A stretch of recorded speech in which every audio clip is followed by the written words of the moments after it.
श्रीगौरी वक्त्रपद्मार्का श्रीविघ्नेशा गजानना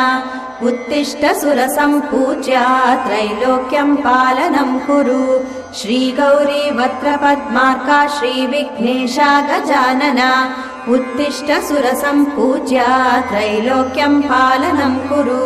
उत्तिष्ठोत्तिष्ठ हेरम्बा उत्तिष्ठ गणनायका उत्तिष्ठ करुणापूर्णा भक्तानां भाग्यदायका उत्तिष्ठोत्तिष्ठ हेरम्बा उत्तिष्ठ गणनायका उत्तिष्ठ करुणापूर्णा भक्तानां भाग्यदायका श्रीयाकुवाहन शिवात्मज दिव्यगात्रा श्रीभिन्नदन्तधनुजान्तक सूक्ष्मनेत्रा सर्वार्ति दुःख शमना फणिराजसूत्रा देवा गणेश्वर विभो तव सुप्रभातम्।